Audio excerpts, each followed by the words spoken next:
નમસ્કાર વિદ્યાર્થી મિત્રો, નોલેજ સંકુલની યુટ્યુબ ચેનલ પર આપ સર્વનું સ્વાગત છે. આપ સર્વ અત્યાર સુધીમાં પાર્ટ 3 કમ્પ્લીટ કરી ચૂક્યા છો ભાવનગર યુનિવર્સિટી લેબટેક 17 મે 2026 પેપર સોલ્યુશનના. હવે આપણે લઈને આવી ગયા છે પાર્ટ 4. ઓકે, એની અંદર પણ આપણે કેટલાક ક્વેશ્ચન કવર કરવાના છે, 25 ક્વેશ્ચન કવર કરવાના છે ને એનું સોલ્યુશન કરવાનું છે. તો અત્યાર સુધી જે પણ વિદ્યાર્થી મિત્રએ પાર્ટ 1 થી 3 જો નથી જોયા હજુ પણ, તો એ વિદ્યાર્થી મિત્રોને ખાસ રિક્વેસ્ટ છે કે એ લોકો પહેલા પાર્ટ 1, 2 અને 3 જોવે, ત્યારબાદ જ પાર્ટ 4 જોવે. બીજી વસ્તુ વિદ્યાર્થી મિત્રો, જો તમે વિડીયોને જોયા છે અત્યાર સુધીમાં અને જો તમને આ વિડીયો પસંદ આવે છે તો વિડીયોને શું કરવાનું છે? લાઈક, શેર અને સબસ્ક્રાઇબ કરવાની છે યુટ્યુબ ચેનલને. હવે આપણે આગળ વધીએ અને એના પહેલા હું તમને એક વાત કહી દઉં કે અત્યાર સુધી જેટલા પણ આપણે પાર્ટ 3માં ટોટલ 75 ક્વેશ્ચન આપણે કમ્પ્લીટ કર્યા પાર્ટ 3 સુધીમાં, તો એ જે ક્વેશ્ચનનું જે લેવલ હતું એ ઘણા વિદ્યાર્થી મિત્રોએ કોમેન્ટ કરીને જણાવેલું જ છે, બરાબર છે. તો મીડિયમ ટુ થોડું ટફ છે એ ટાઈપનું પેપર અત્યાર સુધી જોઈ લીધું. હવે આવનારા જે 25 ક્વેશ્ચન છે એ આપણે કેવા ટાઈપના લેવલ છે ક્વેશ્ચન એ આપણે જોઈશું. ચલો, તો આપણે 76 નંબરના ક્વેશ્ચનથી શરૂઆત કરી જઈએ, બરાબર.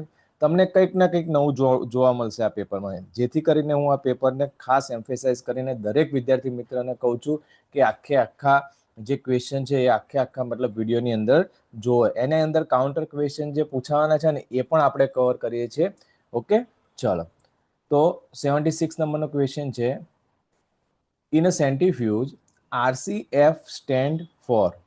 અત્યાર સુધી આપણે શું પૂછાતું હતું કે સેન્ટ્રીફ્યુજનો પ્રિન્સિપલ શું છે? ઓકે, કયા પ્રિન્સિપલ ઉપર કામ કરે છે સેન્ટ્રીફ્યુજનો, એ પૂછાતું હતું, બરાબર છે. હવે થોડુંક એક્ઝામિનર આગળ વધી ગયો છે કે RCF જે યુનિટ છે એનો મતલબ શું છે એ પૂછી નાખ્યો છે, બરાબર છે બેઝિક, ઓકે, ઇઝી, બટ એનો ફૂલ ફોર્મ જોઈએ તો ફૂલ ફોર્મ કે એનો સ્ટેન્ડ પૂછી લીધું છે. તો આપણે ઓપ્શન તરફ આગળ વધીએ. Reverse coil function, relative centrifugal force, rotational centrifugal factor અને ડી રેડિયલ કેલિબ્રેશન ફેક્ટર. તો અહીંયા સાચો જવાબ આપણે જોઈએ વિદ્યાર્થી મિત્રો. અહીંયા આપણો સાચો જવાબ છે option B, relative centrifugal force. Okay, તો અહીંયા સેન્ટ્રીફ્યુગલ ફોર્સ છે એ પણ એક શું છે? It's a principle of centrifuge. Okay, તો એની સાથે આગળ રિલેટિવ્સ લગાડી દીધું છે, તો રિલેટિવ સેન્ટ્રીફ્યુગલ ફોર્સ. ઓકે, સમજ પડે છે? ચલો, એનો કોન્સેપ્ટ પણ એકવાર જોઈ લઈએ, કદાચ આપણને એક્ઝામમાં કોઈ વાર કામ લાગી જાય. RCF એટલે રિલેટિવ સેન્ટ્રીફ્યુગલ ફોર્સ છે. તે સેન્ટ્રીફ્યુગેશન દરમિયાન નમૂના પર લાગુ થતા બળનું માપ છે, જે પૃથ્વીના ગુરુત્વાકર્ષણ પ્રવેગના ગુણાંકમાં વ્યક્ત થાય છે. ઓકે, પૃથ્વીના ગુરુત્વાકર્ષણ પ્રવેગના ગુણાંકમાં વ્યક્ત થાય છે. ચલો, નેક્સ્ટ ક્વેશ્ચન તરફ આગળ વધીએ. 77 નંબરનો ક્વેશ્ચન છે, બિફોર સ્ટાર્ટિંગ અ સેન્ટ્રીફ્યુજ ઉપર જ બીજો ક્વેશ્ચન, એટલે ઇન્સ્ટ્રુમેન્ટ ઉપર બહુ જ ક્વેશ્ચન પૂછાયા છે આ એક્ઝામમાં. ચલો, before starting a centrifuge tube should be, tubes કેવી હોવી જોઈએ એ પૂછેલું છે. ઓકે, હવે લેબની અંદર કામ કરતા વિદ્યાર્થી મિત્રો અને કોલેજની અંદર તો કેવું હોય છે કે હેલ્પર હોય છે, જેથી કરીને આપણને કદાચ ખ્યાલ ના આવે, પણ જો થિયરિકલ પાર્ટ જો આપણે કવર કરેલો હોય, ઓકે, અને એના કરતાં પણ વધારે જ્યારે પ્રેક્ટિકલ તમે જોયેલું હોય, પ્રેક્ટિકલી કરેલું હોય સેન્ટ્રીફ્યુજ કે કોઈ પણ ઇન્સ્ટ્રુમેન્ટ, તો એના રિલેટેડ ક્વેશ્ચન જ્યારે બી એક્ઝામની અંદર આવતા હોય છે તો વિદ્યાર્થી મિત્રો એ વસ્તુને ઇઝીલી સોલ્વ કરતા હોય છે, બરાબર છે. આઈ હોપ કે બધા જ એગ્રી હશે. તો ચલો આપણે ઓપ્શન જોઈ લઈએ. ઓપ્શન એ છે balance opposite each other, field only half way, option C છે લેફ્ટ ખાલી, અને ઓપ્શન ડી છે loosely placed in any rotor position. બરાબર છે, એટલે આ ટાઈપના ક્વેશ્ચન છે, ઇઝી ક્વેશ્ચન છે, એમાં આપણે વધારે ટાઈમ સ્પેન્ડ નથી કરવો. તો અહીંયા આપણો ઓપ્શન એ સાચો છે, balanced opposite each other. Okay, balance હોવું જોઈએ. દરેક ટેસ્ટ ટ્યુબને શું હોય છે, અપોઝિટ સાઈડમાં બેલેન્સ રાખવાનું હોય છે. ઇક્વલ વોલ્યુમનું ઇક્વલ વેટનું શું કરવાનું હોય છે, ટેસ્ટ ટ્યુબની અંદર આપણે બેલેન્સ કરવાનું હોય છે, સામ સામે મૂકવાની હોય છે. ઓકે, ચલો નેક્સ્ટ ક્વેશ્ચન તરફ આગળ વધીએ. Question 78. The total magnification of a compound light microscope is calculated as. હવે અહીંયા શું પૂછેલું છે એ પહેલા તો આપણે જોવાનું ક્વેશ્ચનની અંદર કમ્પાઉન્ડ લાઇટ માઇક્રોસ્કોપ વિશે વાત કરેલી છે અને ટોટલ મેગ્નિફિકેશન કેટલું હોય ને એ પૂછેલું છે. તો અહીં આપણને ઓપ્શન આપેલા છે 4. કન્ફ્યુઝિંગ ઓપ્શન છે, ધ્યાનથી જોજો. આઈપીસ પ્લસ ઓબ્જેક્ટિવ, બરાબર છે, eyepiece minus objective, eyepiece into objective અને આઈપીસ ડિવાઇડેડ ઓબ્જેક્ટિવ. સમજ પડે છે ને? પ્લસ માઇનસ ઇન્ટુ અને ભાગાકાર ડિવાઇડેડ. તો આવી રીતનો ક્વેશ્ચન, મસ્ત ક્વેશ્ચન બનાવેલો છે. જેને પણ એક્ઝામિનર છે એને આ ક્વેશ્ચનને મસ્ત ટ્વિસ્ટ કરીને આ ટાઈપનો ક્વેશ્ચન એક્ઝામની અંદર પૂછાયો નથી. એટલે જ કહું છું કે એ હજુ સુધી એક પણ એક્ઝામ કંઈક ના કંઈક નવું વસ્તુ એમણે મૂકેલું છે એક્ઝામમાં. ચલો, તો આનો સાચો જવાબ છે option C, eyepiece into objective. બરાબર છે. ચલો, એનો કોન્સેપ્ટ પણ એકવાર જોઈ લઈએ. In a compound microscope, compound microscope કયું કે જે આપણે રેગ્યુલર યુઝ કરીએ છીએ મેલેરિયા જોવા માટે, બરાબર છે, ફાઇલેરિયા જોવા માટે, જે રેગ્યુલર આપણી લેબની અંદર પીએસસી સીએસસી લેબની અંદર યુઝ થાય છે એ માઇક્રોસ્કોપને આપણે કમ્પાઉન્ડ કહીશું. તો કાઉન્ટર ક્વેશ્ચન તરીકે આ એક બની ગયો કે રેગ્યુલર જે મેજરલી યુઝ થતું માઇક્રોસ્કોપ કયું, તો કમ્પાઉન્ડ માઇક્રોસ્કોપ. ચલો, the total magnification is the product of the magnifying power of the ocular lens, જેને આપણે આઈપીસ કહીએ છીએ, બરાબર, and the objective lens. For example, if the eyepiece is 10x and the objective is 40x, the total magnification is 400x. આ પણ એક counter question તરીકે પૂછી શકાય. બરાબર, કે સવાલ તમને એવી રીતના પૂછે કે આઈપીસ 10x છે અને ઓબ્જેક્ટિવ 40x છે, તો મેગ્નિફિકેશન કેટલું થશે? બરાબર છે, તો શું થશે? આનો મલ્ટિપ્લિકેશન કરવાનો. ઓકે, તો એનો મલ્ટિપ્લિકેશન કરીએ આપણે તો આપણને જવાબ શું મળશે? 400x. ચલો, નેક્સ્ટ ક્વેશ્ચન તરફ આગળ વધીએ. 79 number. Stereo microscope provides. Stereo microscope શું પ્રોવાઈડ કરે છે? તો અપારદર્શક નમૂનાની 3 આયામી છબી, an electron beam image and X-ray image. Option D છે a 2 dimensional flat image. Okay વિદ્યાર્થી મિત્રો, સ્ટીરિયો માઇક્રોસ્કોપ છે એના વિશે કયા વિદ્યાર્થી મિત્રને આઈડિયા છે? તો એ ઓપ્શનમાં બ્રીફ વસ્તુ લખે. ઓકે, સ્ટીરિયો માઇક્રોસ્કોપ કોને કહેવાય, ડિસેક્ટિંગ માઇક્રોસ્કોપ કોને કહેવાય, એ વસ્તુ શું કરવાની છે? કોમેન્ટની અંદર લખવાની છે. કોઈ જોયેલું છે એ પણ લખવાનું છે. ચલો, અહીં આપણો ઓપ્શન એ સાચો છે. A 3 dimensional image of opaque specimen જે છે એ ઇમેજ આપણને સ્ટીરિયો ડિસેક્ટિંગ માઇક્રોસ્કોપમાં પ્રોવાઈડ કરવામાં આવે છે. ચલો, એનો કોન્સેપ્ટ પણ જોઈ લઈએ. તો સ્ટીરિયો માઇક્રોસ્કોપ નમૂનાની ત્રિપરિમાણીય, જેને આપણે 3D કહીએ છીએ, એનું છબી પ્રદાન કરે છે, જે મોટા અથવા અપારદર્શક નમૂનાઓના અવલોકન માટે ઉપયોગી છે. આપણે કાઉન્ટર ક્વેશ્ચન તરીકે આ લઈ શકીએ કે ભાઈ જે કયા વસ્તુને અવલોકન માટે ઉપયોગી કરે છે? તો મોટા અને અપારદર્શક નમૂનાઓને સેમ્પલિંગને 3D ઇમેજ તરીકે સ્ટીરિયો માઇક્રોસ્કોપ શું કરે છે? છબી ઉત્પન્ન કરે છે. ચલો, નેક્સ્ટ ક્વેશ્ચન તરફ આગળ વધીએ. ક્વેશ્ચન નંબર છે 80. TLC stand for. ચલો, TLC stand for. Option A છે thin layer chromatography, option B છે temperature linked chromatography, option C છે total liquid chromatography. Option D છે 2 લેયર ક્રોમેટોગ્રાફી. ઓકે, અહીંયા થીન નો પણ ટી આવે છે, 2 નો પણ ટી આવે છે. બાકી તો લેયર ક્રોમેટોગ્રાફી બરાબર છે. ઓકે, તો આનો સાચો જવાબ શું છે? જે પણ વિદ્યાર્થી મિત્રને કરેલું હશે કોલેજની અંદર પ્રેક્ટિકલ, તો એમને વધારે આઈડિયા હશે કે થિન લેયર ક્રોમેટોગ્રાફી છે એને આપણે TLC કહીએ છીએ. બરાબર છે.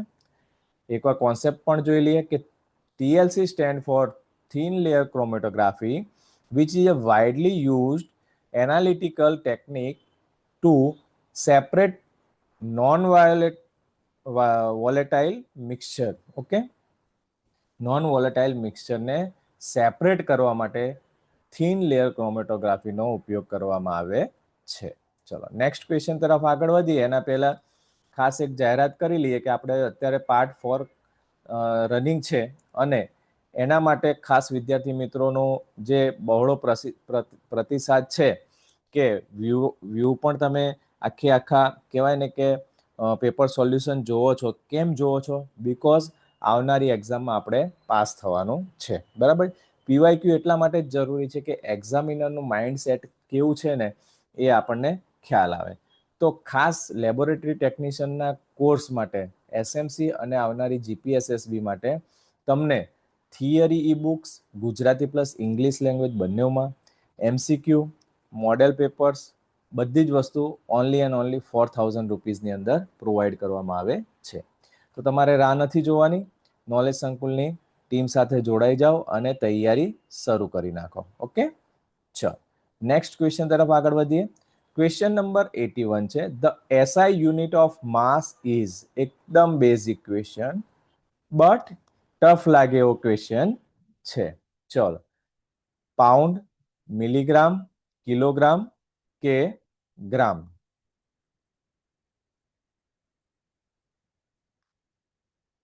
શું છે જવાબ સાચો? એસઆઈ યુનિટ, માસનો એસઆઈ યુનિટ જે છે એને શું કહેવામાં આવે છે? તેનો સાચો જવાબ છે option C, it's a kilogram. Okay, option C સાચો જવાબ છે. The international system of unit, જેને આપણે એસઆઈ કહીએ છીએ, define the kilogram as the base unit of mass. માસનો બેઝ યુનિટને આપણે શું કહીશું? કિલોગ્રામ કહીશું. એકદમ છે ને એકદમ ઇઝી ક્વેશ્ચન. યુનિટ ઉપર પણ ક્વેશ્ચન પૂછાય છે, મારો કહેવાનો મતલબ એ છે. એટલે યુનિટ ઉપર પણ આપણે ખાસ ધ્યાન રાખવાનું છે. નોર્મલ રેન્જ જે આપણને આપેલી હોય છે એના પાછળના જે યુનિટ હોય છે ને એ આપણે ખાસ યાદ રાખવાના રહેશે. ચલો 82 નંબરનો ક્વેશ્ચન જોઈએ. 1 millilitre is equal to 1 ml is equal to કેટલા? 1 લીટર, 0.001 ml, 100 માઇક્રોલીટર કે 1 ક્યુબિક સેન્ટીમીટર?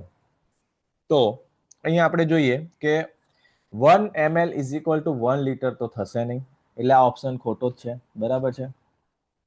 બીજી વસ્તુ, 1 millilitre 1 ml is equal to આ થાય, અહીંયા પણ ml જ છે યુનિટમાં, તો આ પણ નહીં આવે.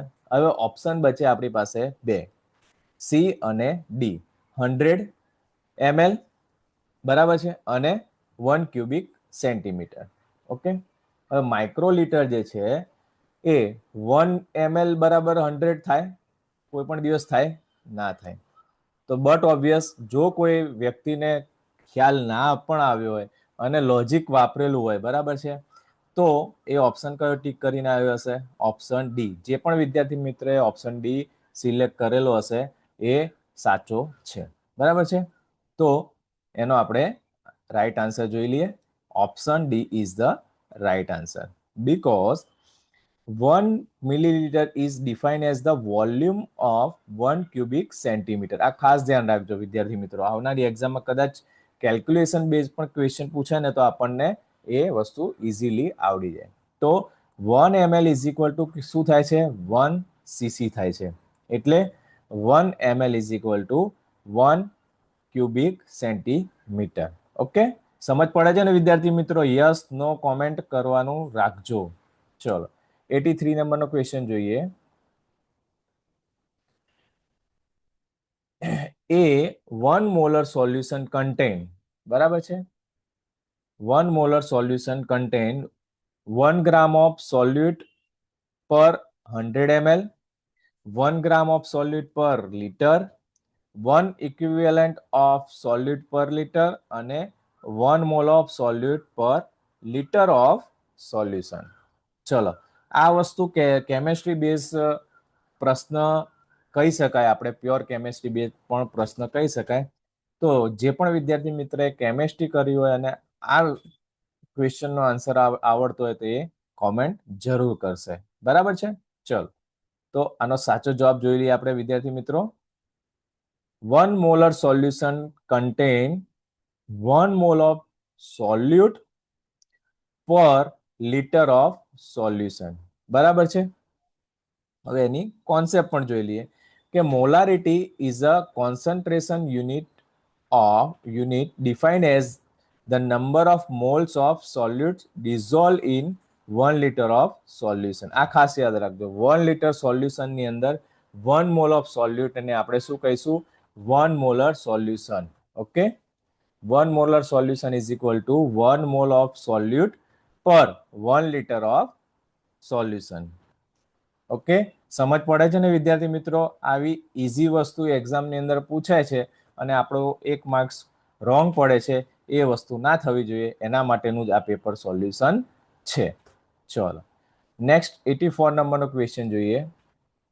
Normality of a solution is defined as, normality of a solution is defined as mole of solute per liter, gram equivalents of solute per liter, grams of solute per mole and grams of solute per liter. ફરીથી પાછો કે basic question છે, chemistry related question છે. બરાબર, તો જે પણ વિદ્યાર્થીને સાચો જવાબ આવડતો હોય તો એ કોમેન્ટ કરે, કોઈને ગેસ કરવું હોય તો પણ કરી શકે છે. ઓકે, તો આનો સાચો જવાબ છે normality of a solution is defined as option B, gram equivalents of solute per litre. Okay, હવે અહીંયા આપણે કોન્સેપ્ટ જોઈ લઈએ કે નોર્માલિટી, જેને આપણે n તરીકે ઓળખીએ છીએ, is defined as the number of gram equivalents of solute per liter of solution. Okay, ચલો, સમજાય છે ને વિદ્યાર્થી મિત્રો? નેક્સ્ટ ક્વેશ્ચન તરફ આગળ વધીએ. 85.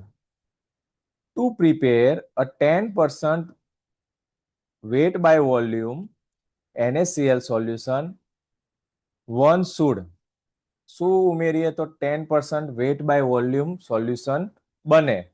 તો 1 ગ્રામ NaCl 100 ml વોટરમાં ઉમેરીએ તો બને. 10 ગ્રામ NaCl in water and make up to 100 ml તો બને. કે 10 milligram of NaCl in 100 ml water તો 10% બને. કે 100 gram of NaCl in 1 ml of water તો આપણને 10% weight by volume NaCl મળે. ખૂબ જ સુંદર ક્વેશ્ચન છે, મોસ્ટ ઇમ્પોર્ટન્ટ ક્વેશ્ચન છે, કેલ્ક્યુલેશન અને લોજિક વાપરવું પડે એવો ક્વેશ્ચન છે. બરાબર છે. ઓપ્શન આપણને કન્ફ્યુઝિંગ ટાઈપના આપેલા છે ઇઝી. બરાબર છે, એકવાર સમજ પડે તો તમને ઇઝીલી આનો આન્સર આવડી જાય. ચલો, આનો સાચો આન્સર જોઈ લઈએ. ઓપ્શન બી જે છે એનો સાચો આન્સર છે. 10 ગ્રામ આપણે લઈશું NaCl કેટલામાં? વોટરની અંદર, અને એમને બનાવીશું આપણે 100 ml. બરાબર છે, તો આપણું જે વેટ બાય વોલ્યુમ છે NaCl એ કેટલું બની જશે? 10% બની જશે. ઓકે, ચલો, સમજાય છે ને વિદ્યાર્થી મિત્રો? કોમેન્ટ કરતા રહેજો, યસ નો, કંઈ બી હશે તો આપણે સોલ્યુશન આગળના નેક્સ્ટ વિડીયોની અંદર લાવતા રહીશું. A buffer solution typically, buffer solution કેવું હોય છે?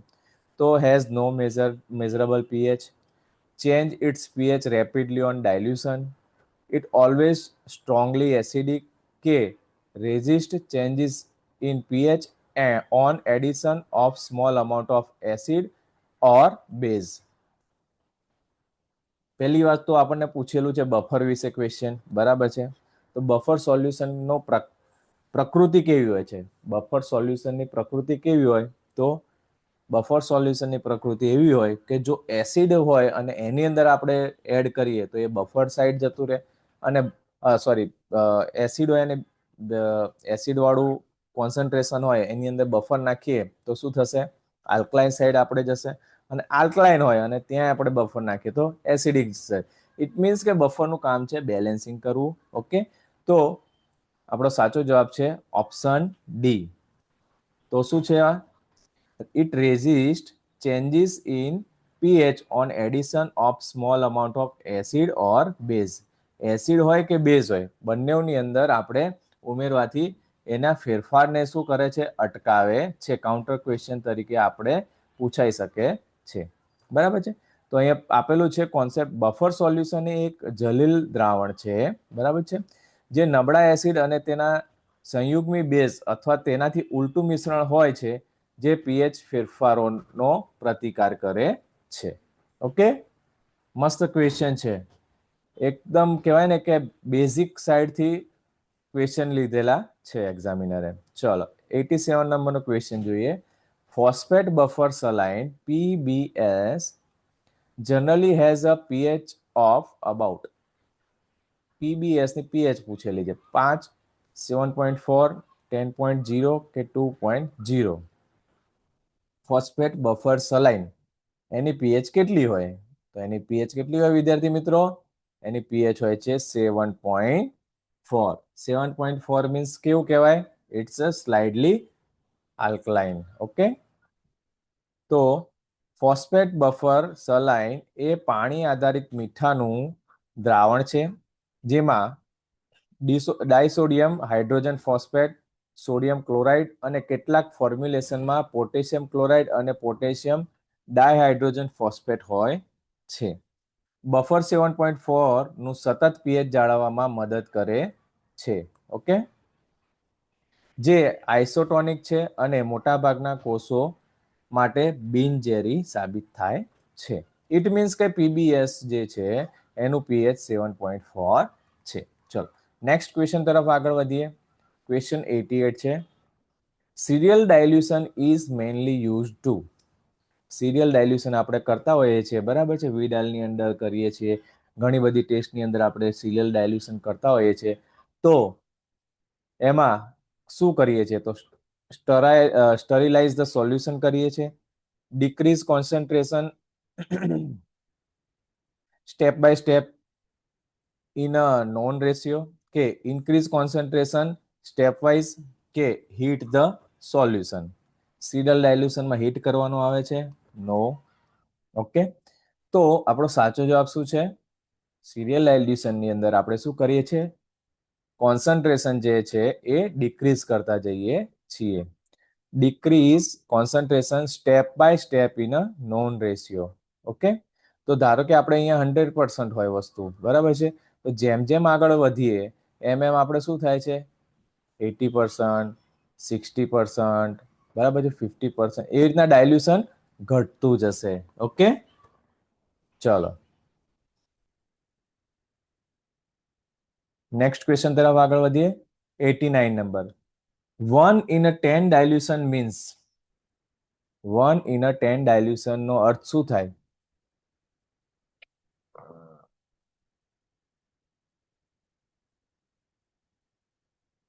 અહીં આપણને ઓપ્શન આપેલા છે. 1 પાર્ટ સેમ્પલ અને 10 પાર્ટ ડાયલ્યુન્ટ,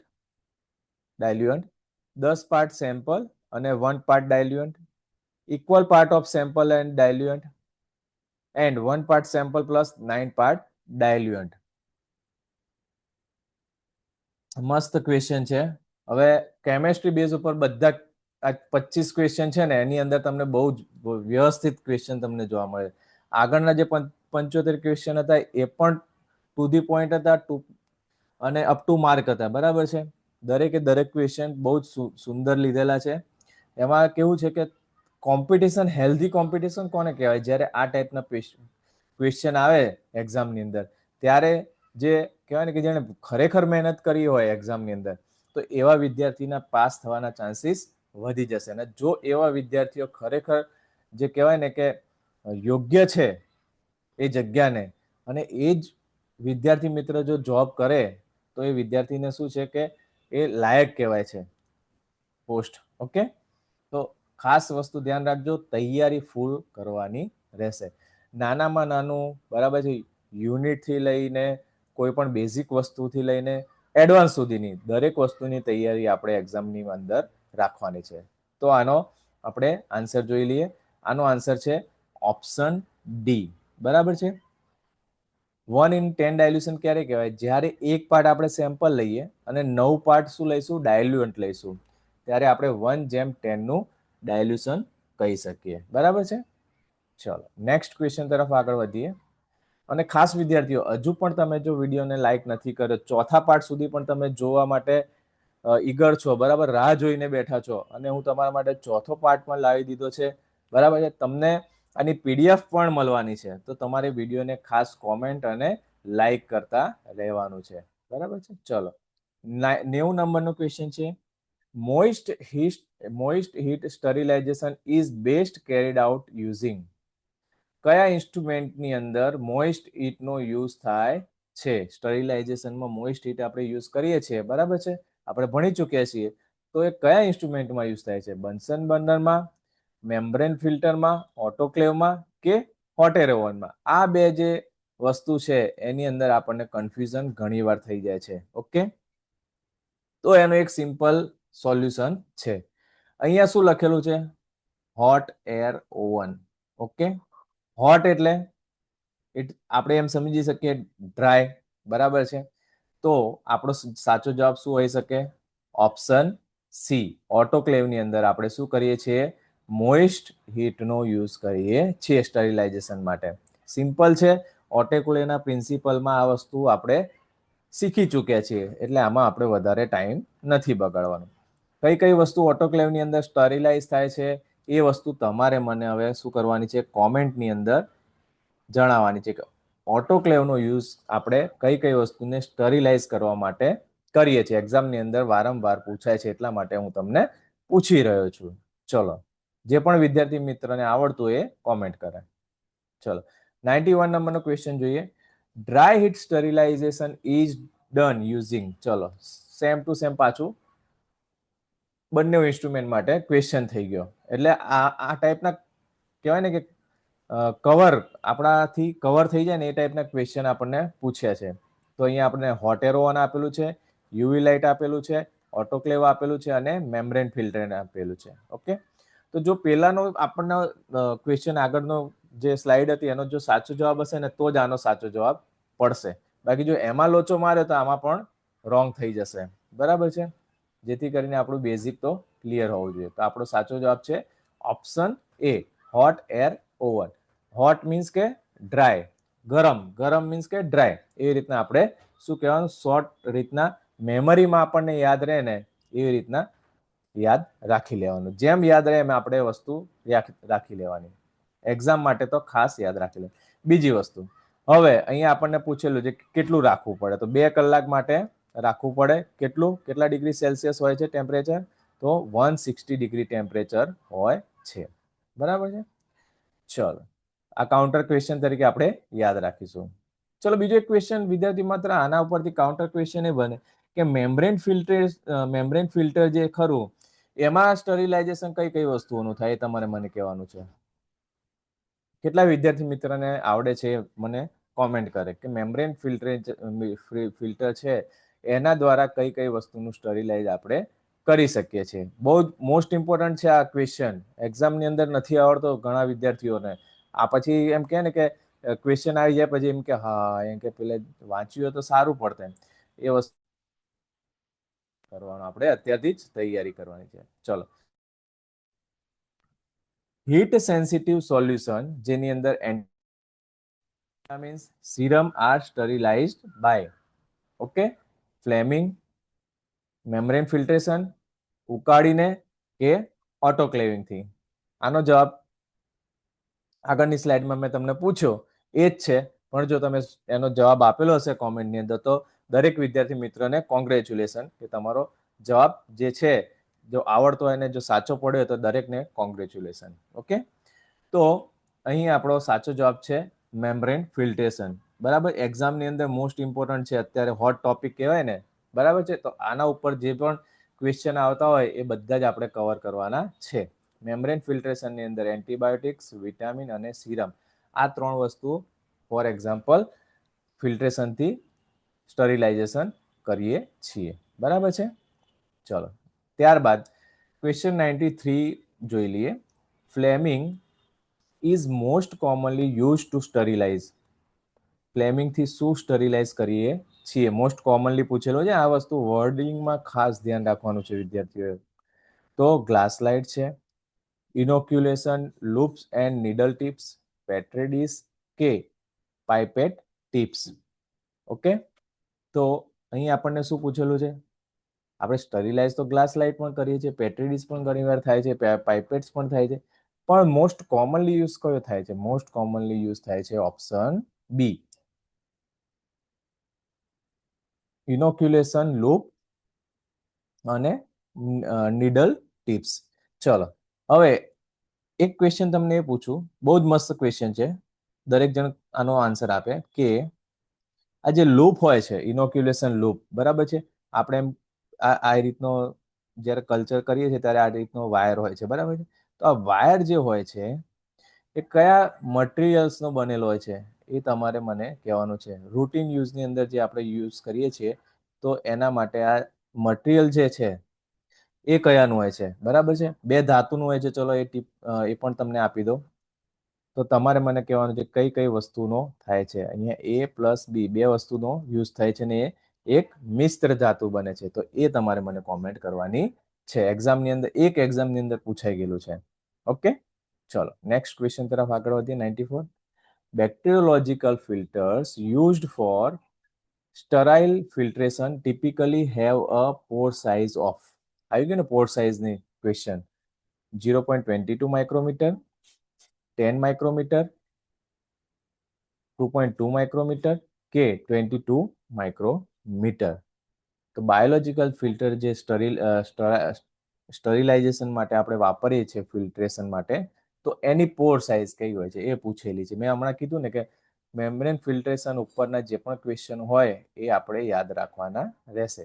બધું જ આમાં જ પૂછાઈ ગયું છે, બીકોઝ 100 માર્ક્સનું ક્વેશ્ચન પેપર પૂછેલું છે સબ્જેક્ટ માટે, બરાબર છે. અને 100 માર્ક્સનું નોન ટેકનિકલ બી પૂછેલું છે અને આપણું સબ્જેક્ટનું 100 પૂછેલું છે, બરાબર છે. જેથી કરીને જે સ્ટુડન્ટ છે, જે પણ 40 સ્ટુડન્ટે એક્ઝામ આપી છે એ બધાને મજા આવી ગયેલી છે આ પેપરને સોલ્યુશન કરવા માટે. ઓકે, તો ચલો આપણો સાચો જવાબ જોઈ લઈએ. અને આ જે છે યાદ રાખવાનું છે, કેટલું હોય છે એની પોર સાઇઝ? 0.22 માઇક્રોમીટર. બહુ મોસ્ટ ઇમ્પોર્ટન્ટ છે, એક્ઝામની અંદર પૂછાઈ શકે એવા ક્વેશ્ચન જ આપણે સોલ્વ કરીએ છીએ, બરાબર છે. ચલો નેક્સ્ટ ક્વેશ્ચન તરફ આગળ વધીએ. 95. Freshly prepared agar plate of routine bacterial media are commonly stored. ક્યાં સ્ટોર કરશો આપણે? બહુ જ મસ્ત ક્વેશ્ચન છે, ખરેખર મને આ ગમ્યો, આ ક્વેશ્ચન ખરેખર ગમ્યો. તમે પણ જોજો આના option. At room temperature on a open shelf, in a hot air oven, in a deep freeze -80 કે at 2 to 8 degree Celsius in a refrigerator. Okay, inverted. તો આનો સાચો જવાબ વિદ્યાર્થી મિત્રો મને કહો, કેટલા જણને ખબર છે આનો સાચો જવાબ? અને ક્વેશ્ચન પહેલા તો વાંચવાનો.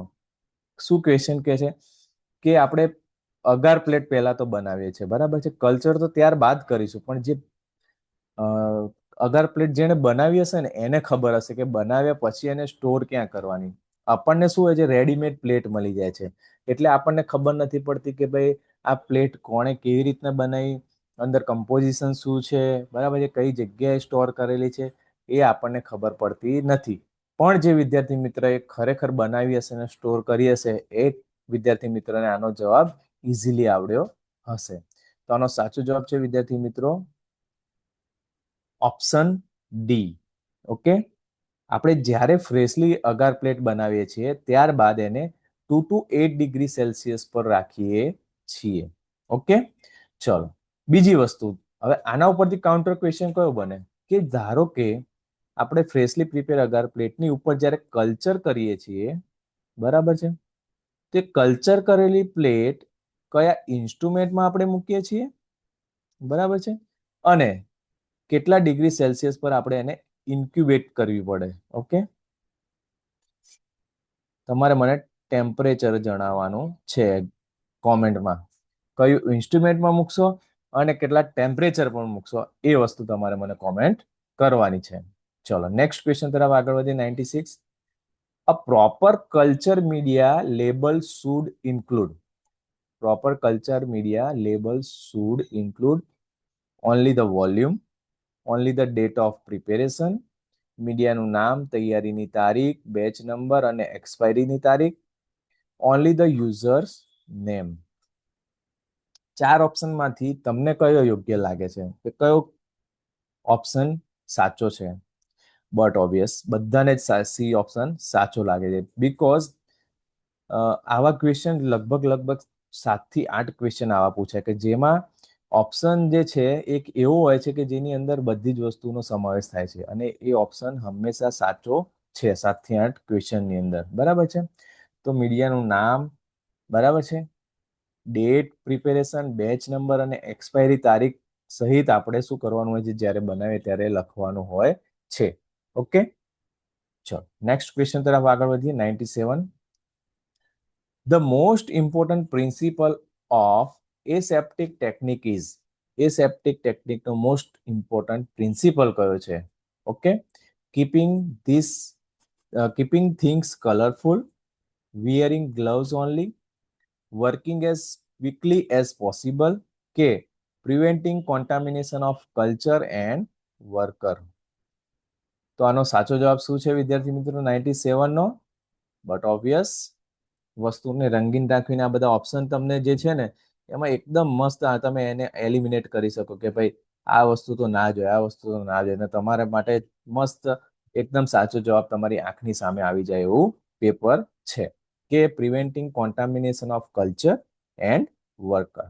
ઓકે, એસેપ્ટિક ટેકનિક એ પેથોજન્સ દ્વારા દૂષણને ઓછું કરવાના લક્ષ્ય સાથે સાવચેતીપૂર્વક નિયંત્રણ પરિસ્થિતિઓમાં કામ કરવામાં આવતી ચોક્કસ પદ્ધતિઓ અને પ્રક્રિયાઓનો સમૂહ છે. ઓકે, સમજાય છે વિદ્યાર્થી મિત્રો? યસ નો કોમેન્ટ કરતા રહેજો. ઓકે, ચલો 98 નંબરનો ક્વેશ્ચન જોઈએ. A laminar airflow cabinet should ideally be switched on. ત્યારે આપણે લેમિનાર એર ફ્લોનું કેબિનેટ જે છે એ સ્વિચ ઓન કરવાનું છે. After completing the work, never, it is not required, જરૂર જ નથી, એટલે આ ઓપ્શન તો ના જ આવે, કંઈક તો આપણે ચાલુ કરવું પડે ને. 15 થી 30 minute before starting the work and only during the work.